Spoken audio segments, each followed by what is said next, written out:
For over 20 years, Royal Lodge has been more than just a house.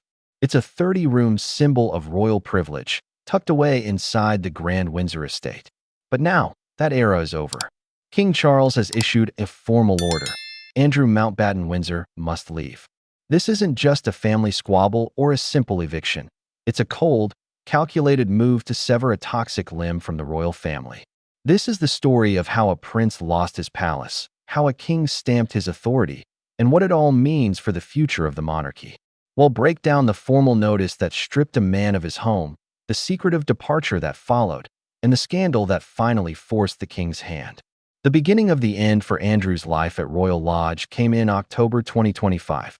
In a move that shocked many, Buckingham Palace announced that King Charles III had taken the extraordinary step of stripping his younger brother of his Royal Highness style and his Duke of York peerage. From that day forward, the man once known as Prince Andrew, Duke of York, would be known simply as Andrew Mountbatten Windsor. But losing his titles was just the start. The king also ordered him to vacate his longtime home, the sprawling Royal Lodge. For more than 2 decades, Andrew had lived in the 30-room mansion, a property steeped in royal history and the former home of the Queen Mother. He had secured a 75-year lease on the property back in 2003, an agreement that should have seen him live there for decades to come. That lease, which involved a multi-million-pound upfront payment for refurbishment, initially seemed to offer him legal protection. But public outrage and the new king's determination made that lease fragile.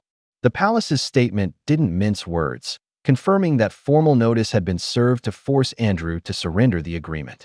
The move, they said, was deemed necessary. While Andrew initially seemed to resist, the pressure from the crown was relentless. This wasn't a negotiation, it was a command. The days of royal privilege, at least for Andrew, were officially over. The message was clear: you have to go. Staff were reportedly told to erase all evidence of his presence, a sign that the grand mansion that had been his sanctuary was about to become a monument to his downfall. Andrew Mountbatten Windsor's final exit from Royal Lodge wasn't a grand, dignified affair. It was a quiet, almost stealthy escape, designed to dodge the media circus. On the night of February 2nd, 2026, he finally left his home of 2 decades. Sources described it as a move under the cover of darkness, a world away from the pomp and ceremony that once defined his life. He was driven 132 miles from the heart of the royal establishment to the relative isolation of the Sandringham estate in Norfolk. This was a dramatic and very visible downgrade. He was moved into temporary accommodation at Wood Farm, a modest 5-bedroom cottage on the king's private estate. This cottage, which his father, Prince Philip, had used as a quiet retreat, was a far cry from the 30-room splendor of Royal Lodge. The move itself was reportedly rushed by the palace.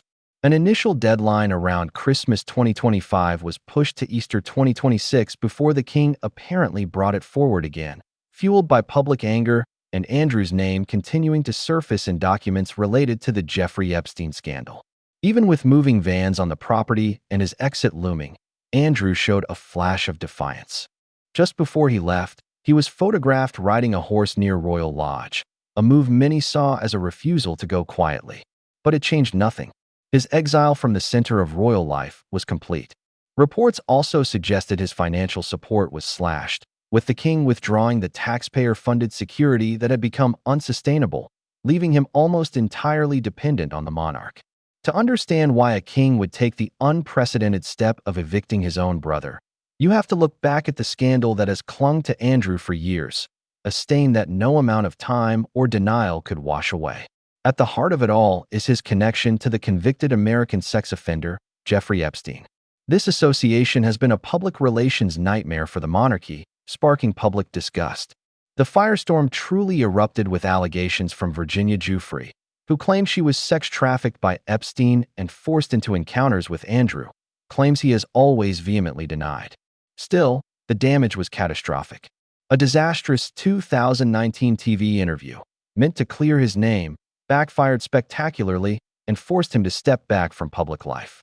In 2022, his mother, Queen Elizabeth II, stripped him of his military titles and royal patronages. That same year, he paid millions in an out-of-court settlement to Geoffrey to end her civil suit, although the settlement involved no admission of guilt. But the pressure didn't stop. In October 2025, facing renewed public fury, King Charles III made the final, decisive moves, ordering his eviction and the surrender of his remaining titles. The timing was no accident. The situation was supercharged in early 2026 with the U.S. Department of Justice's release of millions of pages of documents from its Epstein investigation. Released after Andrew had already left Royal Lodge, these files only intensified the scrutiny, reportedly detailing his communications with Epstein long after his first conviction. For many, these revelations proved the king's harsh actions were not just necessary, but long overdue. This story is far from over, and it raises huge questions about the monarchy's future. If you want to stay on top of this and other deep dives into royal events, make sure to subscribe and hit that notification bell. So, what was the king's real game plan? King Charles III's decision to evict his brother wasn't just a reaction. It was a calculated, proactive move to protect the monarchy itself. Royal insiders have called it a war of attrition, one the king was determined to win. The main goal was clear: to create as much distance as possible between the crown and the toxic controversy surrounding Andrew. It was a clear signal that no one, not even then there was the money. The upkeep on a place like Royal Lodge is massive, not to mention the multi-million-pound security bill. With no official income, Andrew reportedly couldn't afford the costs. For a while, King Charles had been privately funding his brother's security, but that wasn't a sustainable or politically smart solution. By kicking Andrew out, Charles wasn't just making a moral statement. He was making a fiscally responsible one by taking back an expensive property his brother couldn't maintain. Finally, it was simply a matter of managing the family. The king wanted to avoid awkward and embarrassing encounters at major family events. Andrew's presence created a constant problem. There was also reported frustration inside the palace over Andrew's refusal to keep a low profile. Being photographed on his horse around Windsor was seen as drawing exactly the kind of attention the monarchy didn't need. The king's move was a three-pronged attack: a moral cleansing, a financial reckoning, and a strategic play to protect the crown's future. Andrew Mountbatten Windsor's exile to Norfolk signals a new, much more isolated chapter of his life. His new reality is centered on the Sandringham estate, a world away from the royal bubble of Windsor.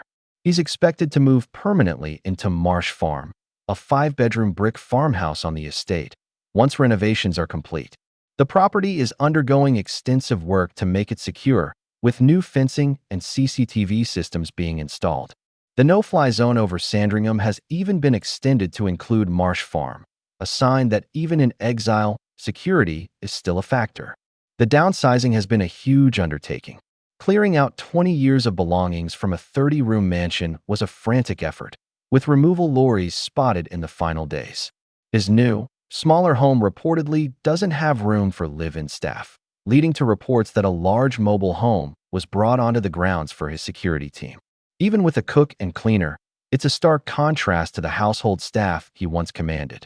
The eviction also affects his ex-wife, Sarah Ferguson, who had been living with him at Royal Lodge for years despite their divorce.